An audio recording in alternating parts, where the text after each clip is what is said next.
poker may seem like this crazy gambling game that only people who are willing to lose serious money play, thanks to Hollywood movies and the media in general.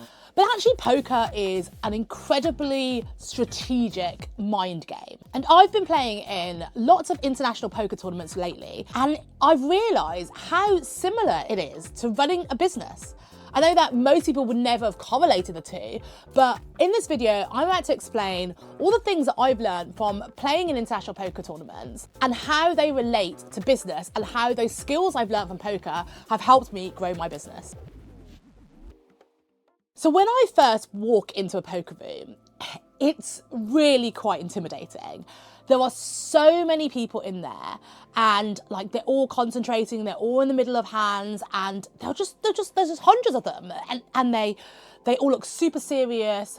And you walk in and people just all look at you and they're judging you and they're trying to assess, like, what are you doing here? Are you actually here to play poker? And largely that's to do with the fact that I'm a woman, and the ratio of men to women that play poker is still pretty huge. So there's that comes into it, but that's the same as in business. When I walk into any networking room, or even I start a business, I'm likely to be one of few women. Generally, from what I've experienced, maybe I've been generally in like male-dominated industries, such as, for example, I'm an agency owner. I now run a members club for entrepreneurs, and so generally the people who do that are men. But in general, in business, I found that at these networking events as well, there's a big difference between men and women, and that's why actually in poker now there have been more female events, so that women don't feel that same scrutiny or pressure or judgment when they're walking into a room. When I walk into a poker room, I feel that pressure, and my job is to assess who's a real threat and who's not. And just think about it when you're entering any sort of market as a business. Say you've just started up your company. When you're entering into the market, it's just like entering into this poker room.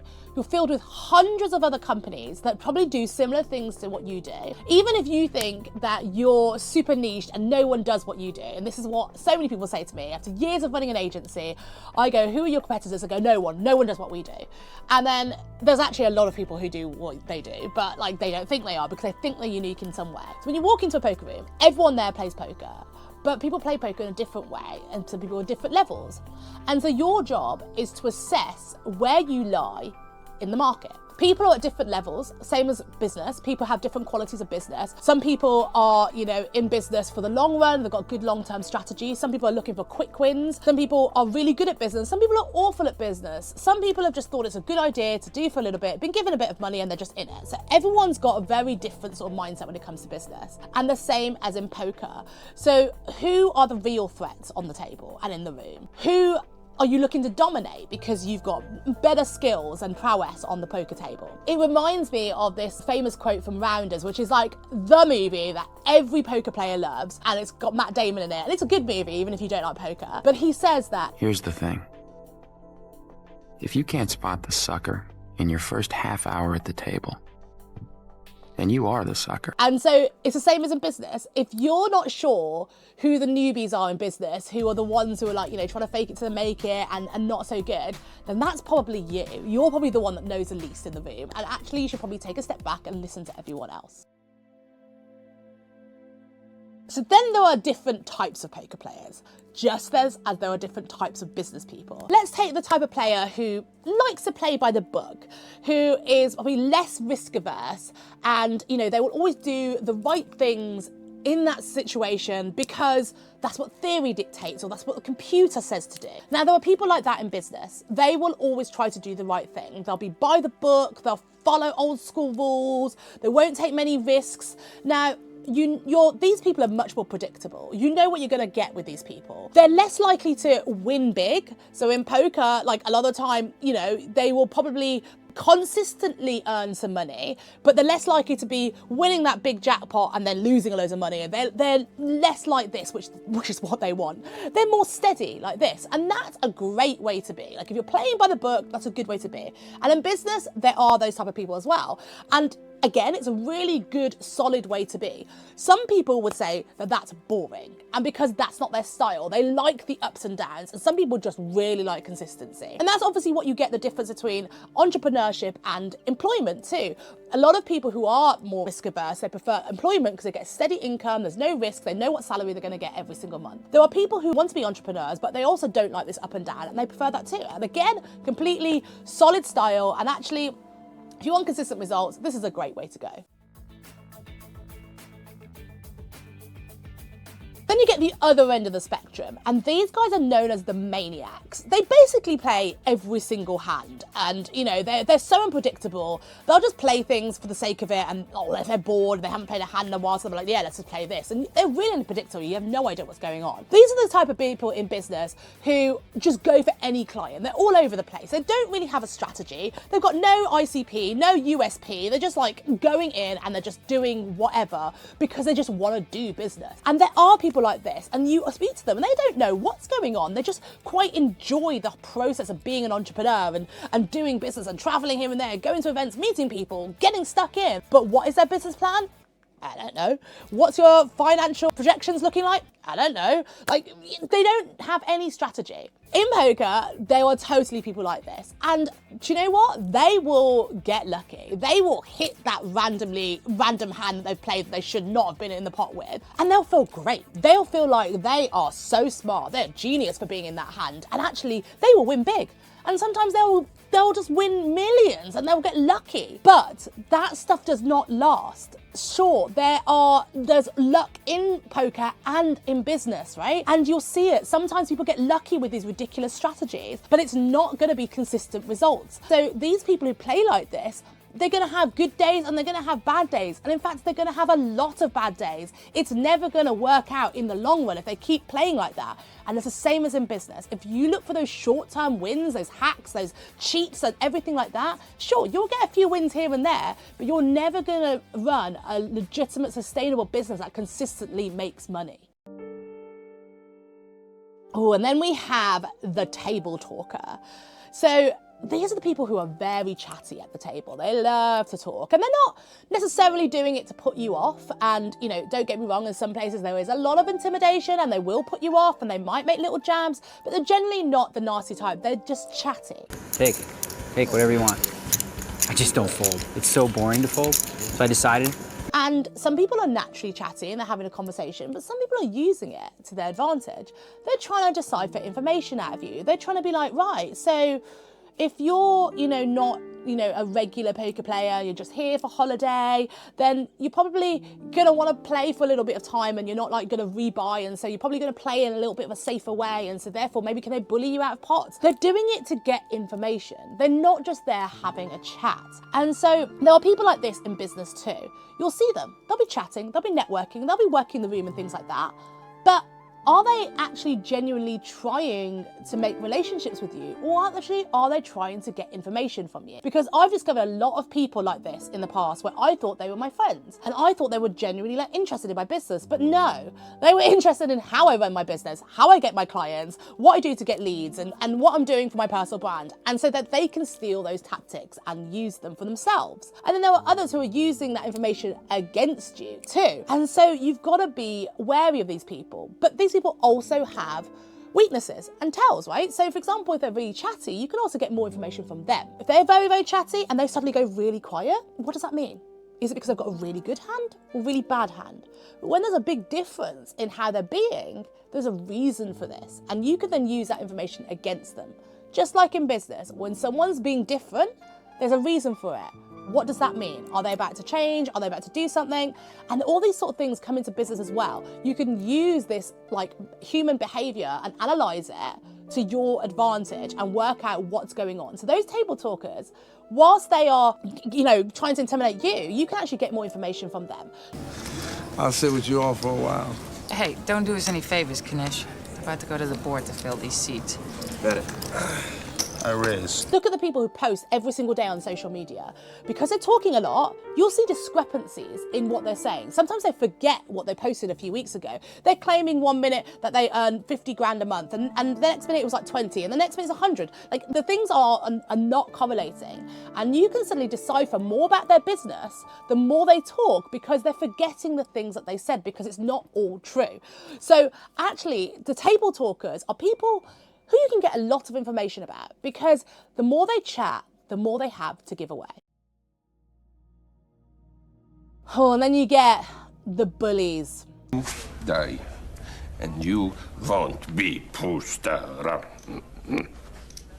But I realize. Unfortunately, there are some. And do you know what? It's not just men when it comes to poker. There's women. There are some nasty female bullies too. It goes both ways, right? The bullies at the poker table are the ones who will just be nasty. They'll say little digs just to like knock you off your game and pull you down a little bit, and then they're probably quite nice off the table, but they're doing it because it's just poker. It's part of the game. It's like they will do anything to win a pot, no matter how unethical it is.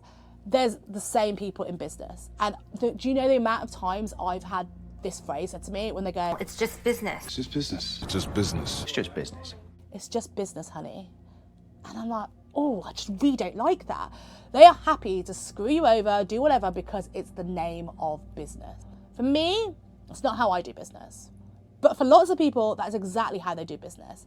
And you know what? A lot of these people would do very, very well, because they're cutthroat, they are cold, they will go through and they will take success no matter what it takes. It might be a good business trait in terms of getting right to the top. It doesn't do well for me. It doesn't sit well with me. And yeah, I find it distasteful. But a lot of people will like it. But you will definitely get bullies in both poker and in business. So that's all about the other people when you walk into a poker room and you're playing poker. But what about yourself? How do you come across? What is your personal brand? We talk about personal brand all the time in business at the moment, but you also have a personal brand at the poker table. How do people see you as you play? Are you erratic? Are you one of the maniacs? Are you tight aggressive and so you only play a short range and you're very, very, very solid with how you play? You have a brand when you get to the table, and people will adjust their play accordingly. And so it's important that you know what your brand is like, so you can actually play against that. For example, if someone thinks I'm really tight and I only play a very small range, then even if I've got bad cards in my hand, I can play as if I've got those good cards and people won't know. And so you could use your own personal brand to your advantage. And so this is why it's so important to understand your personal brand and constantly be curating it. But you know what? At the table, you can also reinvent your personal brand, because people might think a certain way about you and you can show them things that are very different, and you can reinvent yourself and then make it more confusing so people don't understand it. Just like in normal times, people are worried that their personal brand is certain things. You can pivot, you can change, you can do things, you can mix things up and keep it fresh. But what's really important is that you do understand how you are represented, because it's really important. If you understand how you're represented yourself, you can use that information to your advantage. For example, in business, I think lots of people don't realize how they come across, and they might be consistently doing something and it's actually detriment to their business, or they've got something amazingly powerful about themselves that they don't realize, this untapped potential that other people see them as this amazing thing, and they should really talk about that and hone in on that, but they're completely unaware of it. So this is where personal branding comes in, and the more information you can get, the more you can use it to your advantage. So there's a lot of preconceived judgment when it comes to poker and in business. Like, for example, I will get it a lot as a female. I'll sit down at the poker table, and so many times people have asked me, am I here with my boyfriend, or what am I doing here? And they'll assume I can't play. But you know what? I use those biases against them and let them underestimate me. And it's great, because they'll think I don't have anything or don't know what I'm doing, and I'll just take their chips, and it works really, really well for me. And that's the same in business. There'll be people who, when I'm in a room and people will underestimate me, they're like, oh, she won't know anything, or she's not a threat. And they'll disregard me, and I can sneak up and I can impress people and win the business and get investment and win pitches, and they will think that I'm just not even a threat and won't even acknowledge me. Now, whilst that could be painful and it's really difficult to take when someone disrespects you, you also need to learn how to use that to your advantage, because I don't enjoy going to any events. Like, for example, I said at poker tournaments with the gender bias. It's way worse in chess, for example, which, you know, was a big part of my life, way worse. And in business, I still think it's worse too. But in poker, I don't enjoy it when I come in and I feel uncomfortable because I'm probably the only woman in the room, and you know, people do treat you differently or talk to you in a different way. But then I also have the advantage that I can use that, their thinking about it and their preconceived ideas, to win chips off them. And it's the same as in business. Now, people talk about women feeling inferior, being treated differently, but women also get some advantages that men don't have, and they have pretty privilege, and you know, they get away with certain things because they're a woman. So there are the advantages in every bad situation too, and if you can recognise them, you can really use those to your advantage. But I think the underlying message in both poker and business is that it's all about long-term strategy. You could absolutely think in short term. You could play every hand and you could get lucky and you could potentially win big, and actually it could feel great and you could go celebrate that success. Just like in business, you can find those cheats, you can find those hacks, you could do unscrupulous things, and you could manipulate like results and make it look good, and this classic fake it till you make it, sure. But you're not actually learning any of the skills that will help you keep going for a long time. And in poker, if you learn how to play properly, you'll be able to get paid consistently over a long period of time. And that's much better than this random lucky results, because you're relying far too much on luck. That's the same in business. You should take out the luck element and you should focus on what you can control. So if you work on yourself, you work on your business, and you do consistently the right things, then the results will pay off. Yes, it takes longer.